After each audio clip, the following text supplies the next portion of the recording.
Hi guys, welcome back to my channel. It's Her Mother Truck and Opinion. Let's get right into this topic. So in this video, as you can tell by the title, we're going to be talking about Miss Stephanie Dowells. She is the woman who was recently strangled by her husband during a conjugal visit or slash overnight stay at a California prison, excuse me.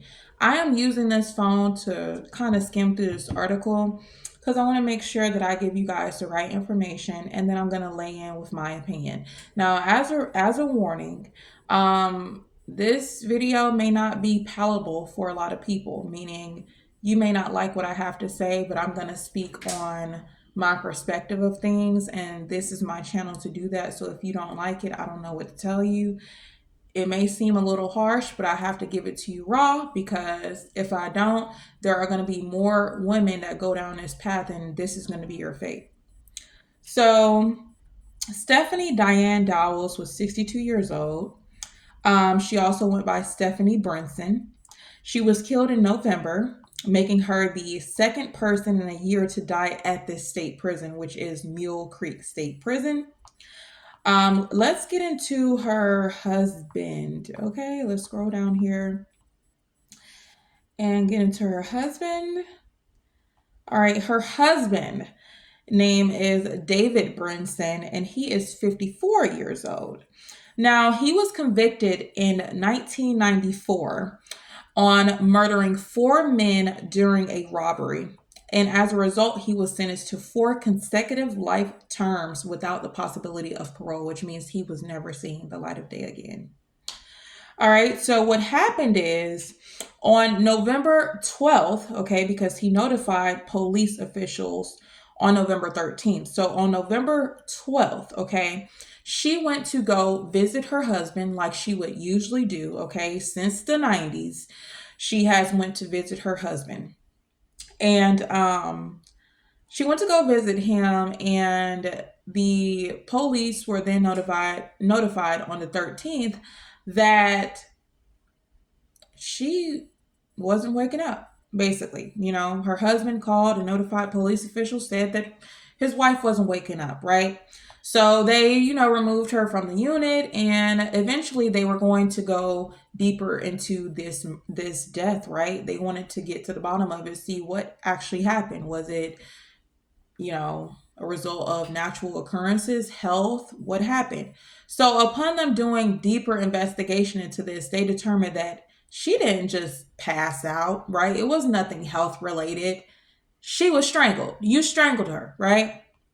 So it says it remains under investigation and that the charges are pending towards her husband.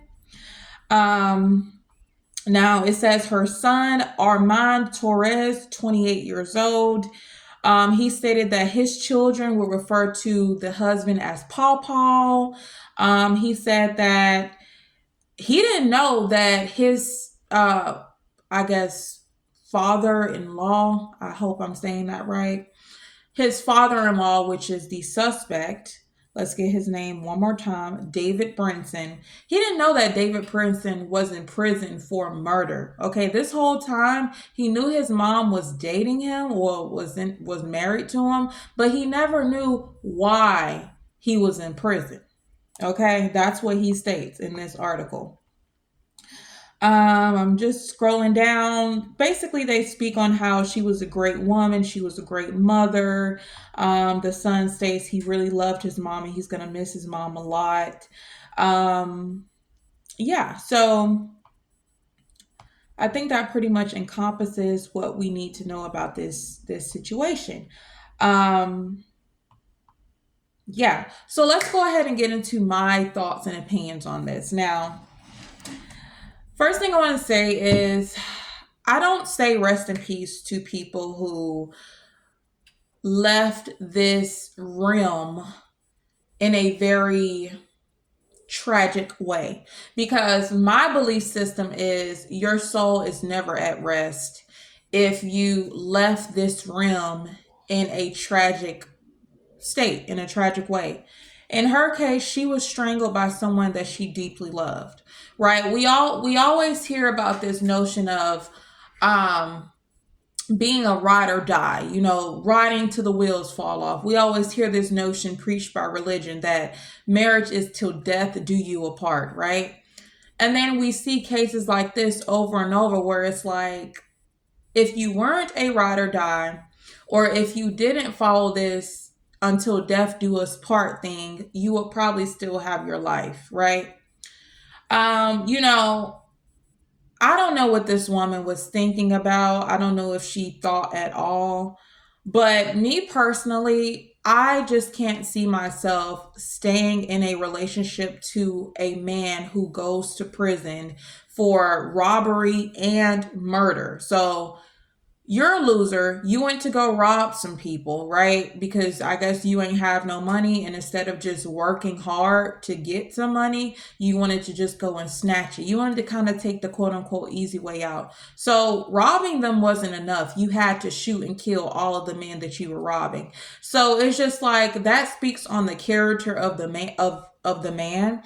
And I just don't understand as a woman how you would be comfortable, how you would feel safe being with a man who has the capacity to do something so heinous. How could you be with a man like that? I just don't understand, me personally. I know there are instances and cases where there are men who live by this type of like moral code where they're like they will kill or harm another man, but they won't touch a woman, and they mean that that's their moral code. And I know they exist, but again, me personally, I feel like if you have the capacity to do such a thing, you have the proximity to do such a thing, then I just won't feel safe with you in my company, me personally. Now, these conjugal visits are something that is awarded to prisoners who have like a good conduct. They have to exhibit good behavior in order to be awarded this type of conjugal visit where they get to spend 30 to 40 hours in like this, kind of nice hotel prison unit. And they get to spend it with their wife or their husband, right? And I'm guessing he exhibited good behavior, but it's just, again, to me, um I just I couldn't do it personally.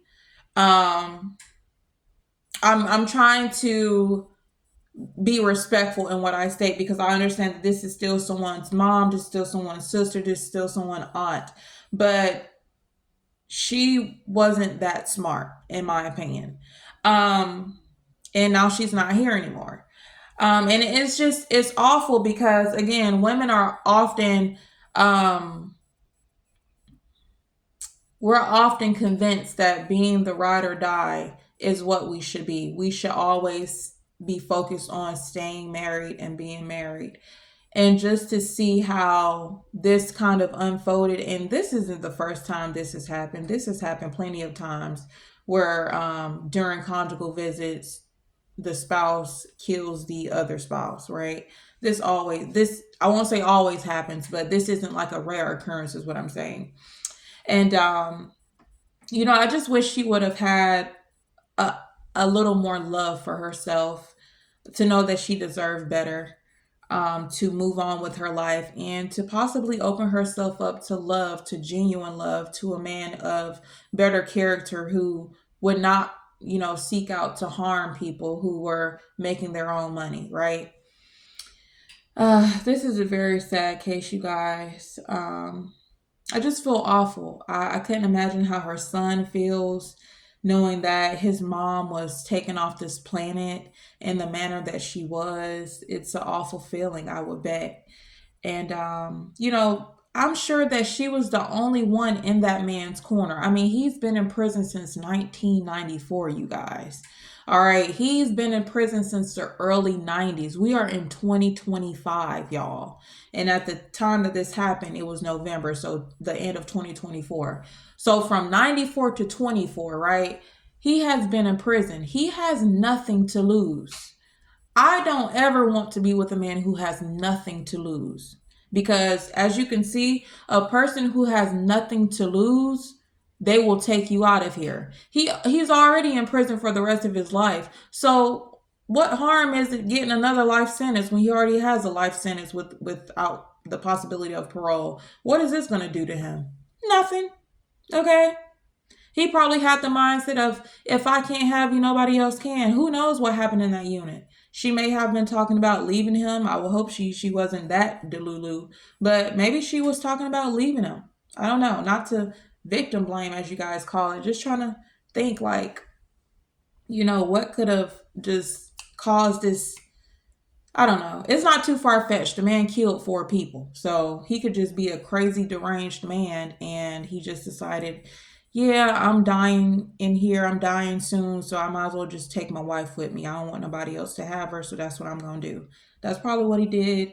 We don't know. But my advice to women and to men who find themselves in this situation: if your partner doesn't love you enough to stay on a narrow path and to stay out of prison, then leave them alone.